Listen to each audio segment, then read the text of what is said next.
Hey guys, welcome back. I'm Phil. That's Samantha. Hey guys, welcome back. We are Bars and Barbells. And if you guys are new here, welcome. We do reaction videos. We do a lot of music, but we do other stuff as well. And part of our YouTube journey has been getting introduced to Rick Beato.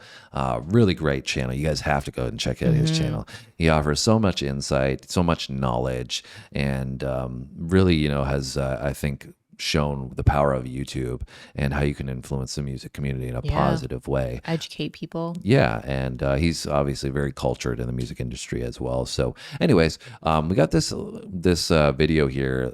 Record label is trying to silence him. And this kind of falls in line with what happens with our channel. We've experienced a lot of frustrations. And if you guys have been here for a while, you've probably heard us express that from time to time, and we've had to take a couple breaks and stuff like that because of what's been going on. Yeah, so it has been an uphill battle on many fronts dealing with record labels, and this is why. Some of it's been YouTube, but I think YouTube generally is a great platform, but when it comes to music, record labels really add a thorn into the side of creators. I think they just take advantage of the situation of the way that it is and what they can get away with. Yeah, so we figured we'd check this out and add our commentary and our thoughts, but also wanted to show support for Rick Beato. Yes. Because he's expressed, some of the dangers of losing his channel, and there's no way. So I think he has like almost 6 million subscribers at this point, so like he's a channel that YouTube needs. And so we definitely want to show some support for him as well. So make sure you go support his channel. All right, let's check out this video here.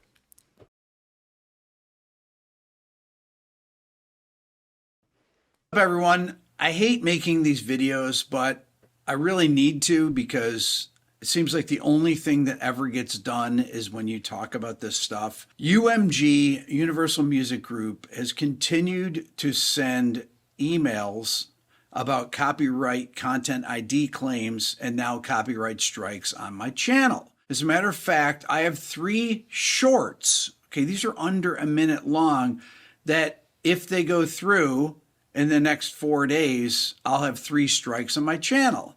Now, if you don't fight these things, those 3 strikes would actually remove my channel from YouTube. The first one is here. It's an Adam Duritz video. It's a short, and it's using the song 6th Avenue Heartache. You sang the harmony part on 6th Avenue Heartache. Oh, yeah. If you want to know how much money this is over, that one video, the 6th Avenue Heartache one, made $36.52 with its 250,000 views. So they're going to take my channel down over less than $100 for using a small segment from an interview with him on a song he sang on. Okay? That video is 55 seconds long. The next one. So that's really insane, right? That, this guy with, like I said, 6 million subscribers. His channel is at risk from artist directly. Yeah, interviewing the artist. Now that's different, right? His channel is a little bit different than our channel. Obviously, we acknowledge that he does interviews and he does song breakdowns and he uses his musical knowledge and expertise. But the fact that they're targeting him for such a small snippet and he's actually using the artist, it's insane when you think about it. Like the label is penalizing him for an interview about the artist itself, right? So that just they're basically blows my mind. trying to capitalize on top of the free promo they're already getting that he's giving for their artist. And basically, like, you can't earn any money on our content at all. Yeah. We're taking it all. Any chance that we have an opportunity to gain and money, I totally get it when you're just reposting something, but it's like when you're taking it and adding value to it, like that's where fair use should come into play. So has me in it. It's an Olivia Rodrigo song that I played maybe 10 seconds of the song on, and the short is 42 seconds long. Who did it? Universal Music Group. The third copyright strike is from a Hans Zimmer short. It's also UMG. It's from the Crimson Tide soundtrack. Now, what do these things say? It says, what happened? Your video is scheduled to be removed in 4 days and your channel will get a copyright strike due to removal request from a claimant. The claimant is Universal Music Group, UMG. If you delete your video before then, your channel won't get a copyright strike. Just today, I opened up my email And if you look at this, these are all copyright claims that just came in, or content ID claims. So they start at 1:04, and then the next one's at 1:04 p.m. The next one's at 1:04, then 1:18 p.m., then 1:33 p.m., then 2:01 p.m., 2:16 p.m., 2:18 p.m., 2:20 p.m., 2:21 p.m., 2:29 p.m., 2:30, 2:32. Those emails are all in a row. Targeted. That's how many I got just between 1:30 and 2:30, all those content ID claims from videos that are all fair use. Now, I mentioned this a few weeks ago when I made the video, when I was talking about the Professor of Rock and his challenges with copyright content ID claims, threats to strike your channel and take it down, things like that. And it continues to happen. And I've hired a lawyer full time because it's a full-time job. I've had probably 4,000 claims over the last 9 years from things that are fair use, where I'm discussing songs. I'm doing Yeah, so that's, I mean, that's exactly what we've experienced on the channel as well. Like every single time we upload a video, UMG automatically claims it, right? So to give you some background on the process, right? You upload the video, there's a copyright claim. Sometimes it might be blocked. Sometimes it's monetization. Sometimes there's nothing at all, right? And so say if there's a copyright claim for monetization, you can submit a dispute because you can say this is fair use, right? I'm adding value. In this case of Sam and I, what we would do is we, say that, okay, we had our discussion. People obviously come to our channel because of the community, because of our experience, our insights, our commentary, right? It's analysis, it's educational, it's commentary. That's the fair use component. Also making sure that you're not playing the song just straightforward. You break it up. You have, you're not just replaying the song and reposting it without adding any value, as you said, right? So that's, how we approach it. So that's why we claim the fair use idea in a dispute process on the copyright side of things. Then what happens is they have 30 days to respond to that dispute. Generally, what happens every single time, not generally, it is actually, in fact, every single time UMG will reject that dispute. Then that's where we generally will call it quits, right? Now, what Beato is talking about here is, I think, I could be wrong, don't quote me, but based on my experience with the copyright process, is he'll dispute it. Then they'll reject the dispute. Then he'll appeal that dispute because that's the second part of the process. Then UMG has 7 days where they can respond to that. And if they deny your appeal, then they can give you the option to release the claim or take down the video, or you get a copyright strike, which is what we just saw there. So it's pretty insane, right? Because as we talked about from the promotional side of things, it's like UMG is basically saying, if you don't agree to give us the money from this video, then we would rather you just take it down. Yeah. So rather than receive the promotion that you're offering for free, right? Because you're creating all this content. Rick Beato's interviewing this person, doing all of this work, putting it up on his channel. All this stuff takes work, like the editing process, the posting process, research, all of that stuff takes work.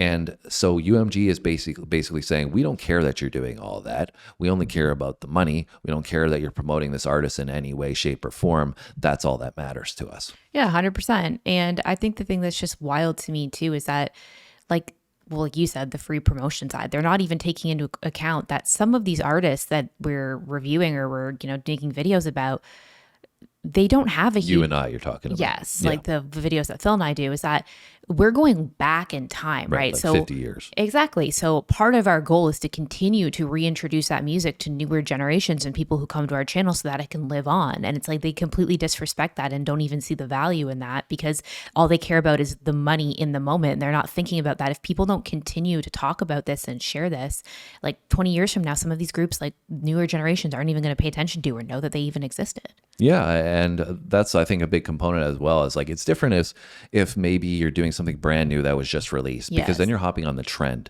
right? Then you're just reposting something to get the value of the trend that's happening. And from that standpoint, the label could argue, well, like, you guys, nobody would be paying attention to this stuff. You're capitalizing on our hype. Exactly, right? In the instance of what we do is like, people are wanting to see us experience and appreciate this music, and then, like you said, introduce it to new audiences, that people come in all the time in our comments and be like, I totally forgot about this song, or I hadn't heard this song in forever, Yeah. or I didn't know this song existed. I'm Yeah. on to this artist now. And then they add it to their playlist, and then they get actually streaming revenue from that, right? So there's a direct correlation between us doing something, because a lot of the people that would watch our channel probably have the album already, Yeah. right? They've already made the purchase. Yeah. So it's like they're basically taking, anyways, we'll continue going. We'll add some thoughts at the end because we can keep ranting forever. But I want to hear what Rick says and how this played out. 9 years from things that are fair use, where I'm discussing songs. I'm doing interviews with people where I'm playing the music that they either wrote and recorded or they produced. I finally broke with this. At first, I was like, okay. So I just wanted to say as well that that's another point to mention, is that a lot of the time it has nothing to do with the artists or the groups. Yeah, It's the no. label that's making Yes. this decision, because they own the rights to the artist's music. And that's what's also pretty messed up. Yeah. I finally broke with this. At first, I was like, okay, forget about it. I won't do it. And then I did a Rick Rubin interview, and it had 13 copyright claims in the video. That's when I hired a lawyer to fight these. And what he's done is he fought every single claim.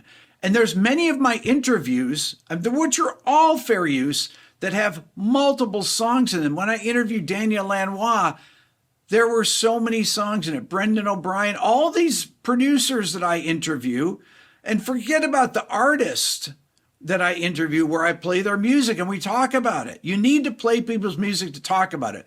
That is the definition of fair use. These are Exactly. interviews with the people about their careers. Now, why are these record labels wanting to take down content about artists that have records on their label? What sense does that make? Well, you might say, well, they don't own their own. They don't own their own songs. They don't own their own publishing. They sold it. No, this is actually the sound recordings that are in here. So it is literally Universal Music Group, because they own the sound recordings. Yes, some of the content ID claims come from the publishers as well. So sometimes I'll get two different claims. Yep.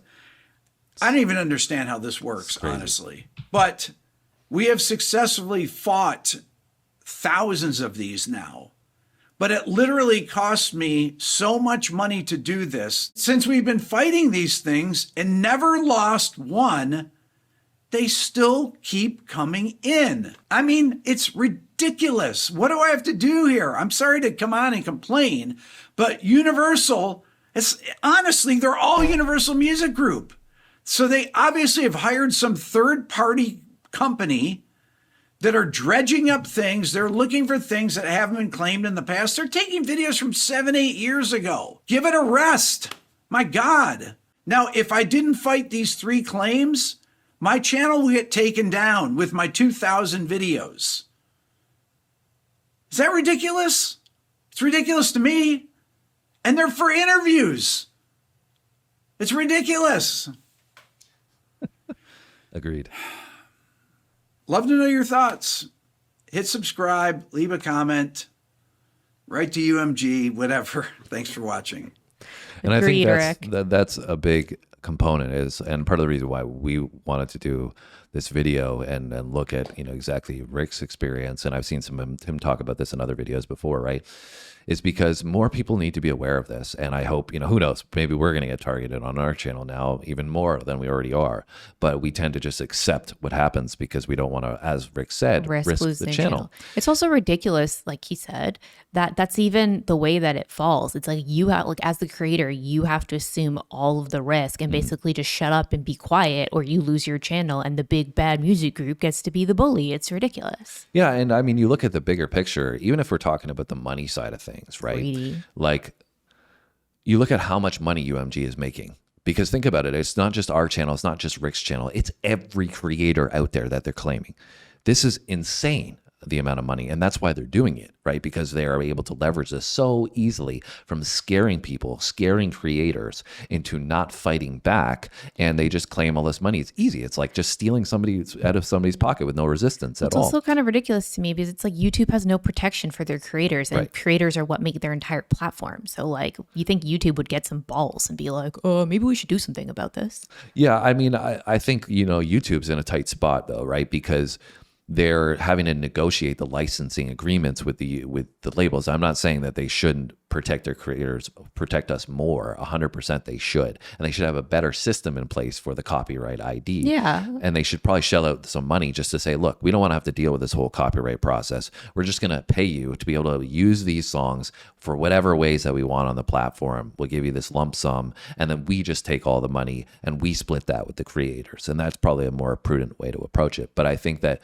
obviously the labels are giving YouTube problems with this because they know that it's easy for them to target creators. Yeah. And it's a tough balancing act because it's like music and entertainment is a huge portion of what YouTube offers. Yeah. Right. So they know, these labels know that they have YouTube by the balls to an extent. Yep. Right. So when you're saying, grow some, it's like they're struggling from that department. From what right? I understand, though, like the fair use stuff, like that's a law, It isn't is. it? That's so the it's point. like that's what they should They're be able to breaking the stand law. on. That's why I think that when Rick here is talking about when he hires the lawyer Yeah. and they actually pursue it in the right why they legal win. parameters, they win Yeah. because at its core, fair use is what is taking place. Well, I'm assuming he probably hoped that like if I do enough of these and I win enough of these, they'll just leave me alone because they know I'm going to fight everyone. So it's like, what's the point? But clearly, because UMG probably has endless resources at their disposal, Right. they're going to keep coming. But this comes back to what I was just saying is that they have endless resources to target small individual creators. Yes. But if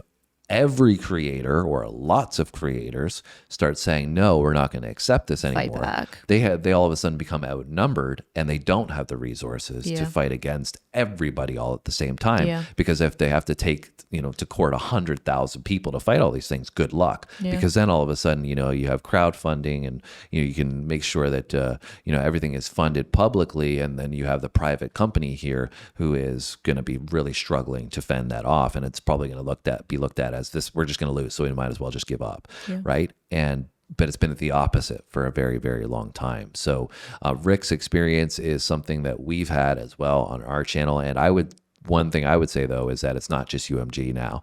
I've been noticing even Warner. Warner's been something that we've, relied on a little bit, Warner Music Group, in that sense that they give you more wiggle room. And like I said, we understand, and we're not in this to just target the money side of things. We love the community and we love the experience that we've been on, but it does take work. And so with, some of these other labels that have been out there other than UMG, they've offered us some flexibility to say some of the songs are okay and you can, have no problems with them. But now it seems like even Warner is taking the approach that they're doing similar things as UMG.